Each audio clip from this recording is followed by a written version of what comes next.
Con su venia, señor presidente, compañeros legisladores, invitados especiales, familiares de los próceres que hoy recordamos, amigos de los medios. Es para mí un gran honor ser parte de este histórico día y poder unirme al reconocimiento que hace esta honorable asamblea tiene a bien hacer al padre de la democracia de nuestro país, Francisco Ignacio Madero González. Aplaudo esta iniciativa de solemnizar el recuerdo de un gran hombre que merece ser revalorado. Sobre Francisco y Madero podríamos tener una charla larga y amena, hablar de los hechos que marcaron su vida y su trayectoria política. Pero quisiera enfocar mi intervención con hechos y palabras poco recordadas acerca de este importante personaje que era criticado por sus tendencias nobles, visto por los hombres más perversos de su tiempo como un ingenuo. Sin embargo, y muy a pesar de sus detractores, fue con esas tendencias nobles y elevadas, y muy lejos de la ingenuidad o basarse en utopías, que inspiró y prendió la mecha de nuestra revolución. Movimiento encabezado por este hombre, fuera de lo común, quien a pesar de pertenecer a una de las 10 familias más acaudaladas del porfiriato junto con los Escandón, prefirió sacrificarlo todo por México. En su tiempo, fue criticado por no fusilar a sus enemigos, por perdonar a sus contrincantes. Se burlaban de él con calificativos como lunático.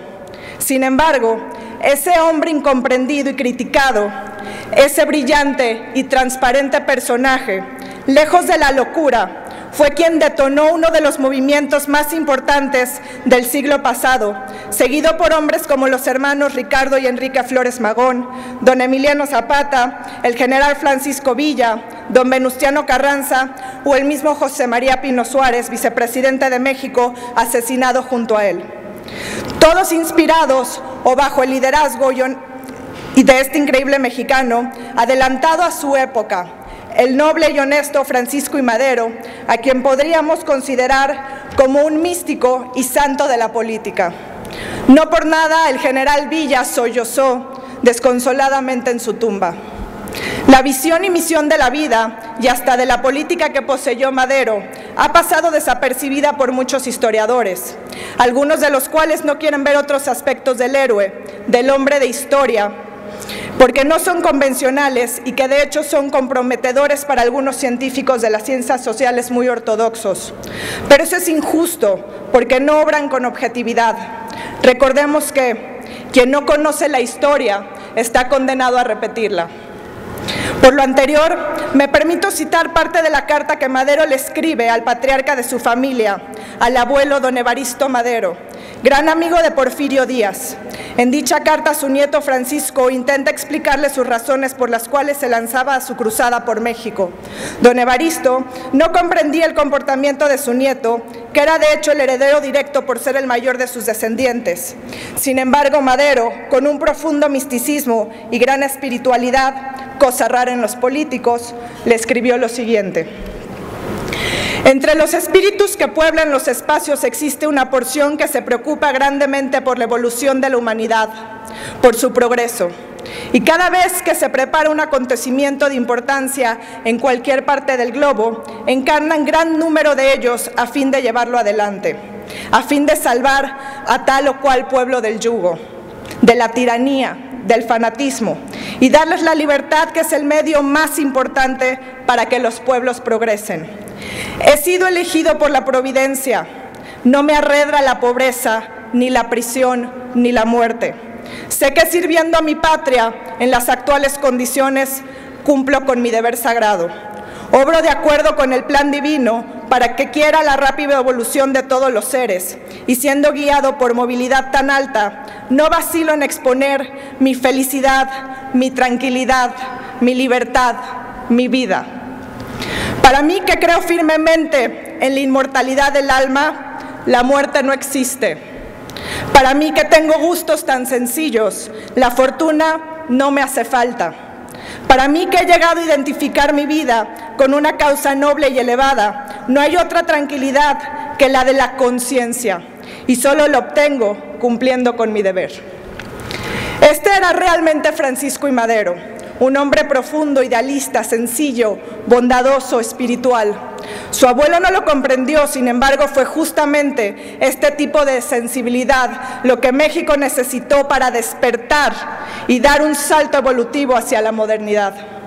Las elecciones en las que Francisco I. Madero participó se dieron en un proceso democrático cargado de esperanza y en las cuales obtuvo un triunfo arrollador sin precedentes, respaldado por un hecho inédito, la publicación de un libro muy bien escrito, La sucesión presidencial, obra que aún hoy los historiadores veneran. Pero Madero solo gobernó 14 meses, eso se lo debemos a la traición de Victoriano Huerta, Félix Díaz y a la intervención extranjera. Madero fue obligado a renunciar a su cargo con presión moral y física. 3 días después fue asesinado junto a su vicepresidente. Como todos sabemos, esta historia tuvo un final infausto. Madero depuso el poder, cediéndole el paso al dictador Huerta, y fue cobardemente asesinado. Por los traidores no sabían que el legado que se estaba forjando era un sistema electoral y democrático moderno y superior al de muchas potencias, cumpliendo así con el sueño de nuestro mártir de la democracia. Lo asesinaron, pero como decía uno de sus discípulos, el general Felipe Ángeles, la sangre de los mártires fecundiza las grandes causas. Es imposible hablar de Madero y no recordar estos hechos tan dolorosos y tan ofensivos. Si bien sabemos que no se trató de una intervención de los Estados Unidos y de su pueblo, uno de los más nobles del planeta, sí se trata de un extranjero aparándose con engaños en su país, protegiendo intereses que lo beneficiaban a él y a su grupo. Y sobre Huerta, ¿qué decir? Si hubiese un muro del deshonor al contrario de este a mis espaldas, ahí debería de estar su nombre.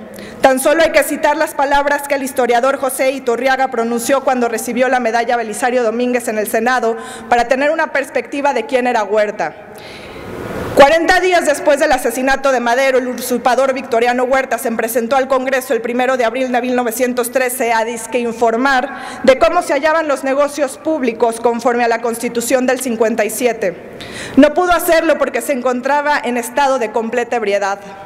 Nunca, señores congresistas, nunca este recinto había sido tan humillado como en esa ocasión durante los 2 discursos improvisados por tan lamentable personaje. Con el mayor respeto y cuando tengan tiempo, ruego a ustedes, señores legisladores, leer una copia de tan increíble desvergüenza y tan irrespetuosa actitud para el Congreso Nacional.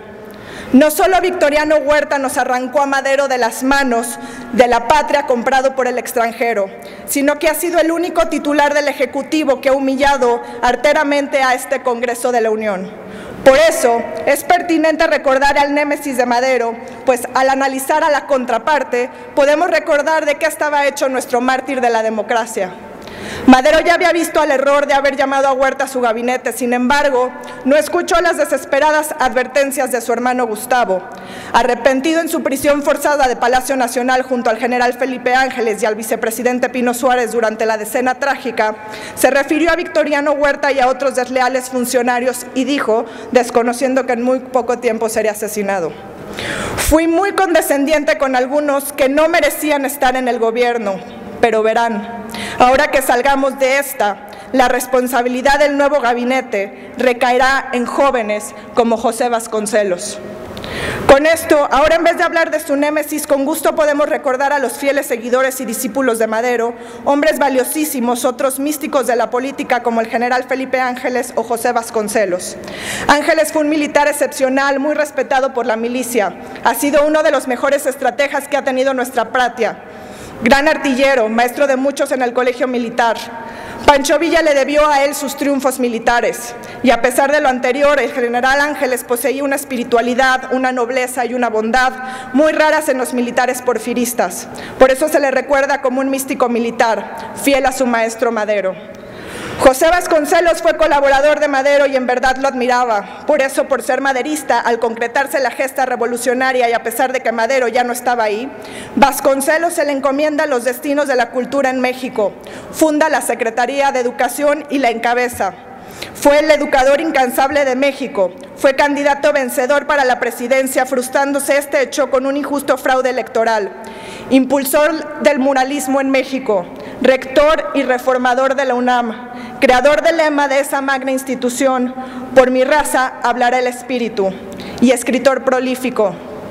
Por eso, se le recuerda como un revolucionario de la cultura, también fiel a su maestro Madero. Creo que sería pertinente en honor a Madero hoy proponer, aprovechando tan simbólica ocasión, que el nombre de José Vasconcelos y del general Felipe Ángeles estén en el muro de honor de este honorable recinto legislativo. Concluyo, compañeras y compañeros legisladores, quisiera con unas palabras poco recordadas del expresidente Francisco I. Madero, y con ellas los invito a la reflexión. Es indudable que si todos los hombres de bien hicieran a un lado sus egoísmos y se mezclasen en los asuntos públicos, los pueblos estarían gobernados sabiamente y serían los hombres de más mérito y virtud los que ocuparían los puestos más elevados. Y es natural que hombres así harían el bien y acelerarían la evolución de la humanidad, no sucediendo lo mismo con los hombres malvados que con tanta frecuencia ocupan dichos puestos. Porque además de no gobernar, sino en vista de sus propios y mezquinos intereses, dan un ejemplo pernicioso a las masas que solo ven recompensado el éxito obteniendo a una costa del crimen.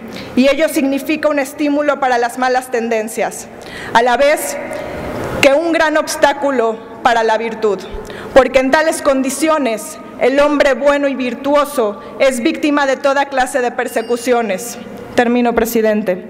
Mientras el malvado, que se amolda a la situación, es recompensado. ¿Qué deseamos hoy los mexicanos con todo el corazón? ¿Cómo queremos ser gobernados? Pues considero que aquí tenemos una respuesta, por líderes con principios éticos como Madero. Gracias por su atención. Gracias, doña Gabriela. Don Tomás Brito Lara, del PRD, tiene el uso de la voz.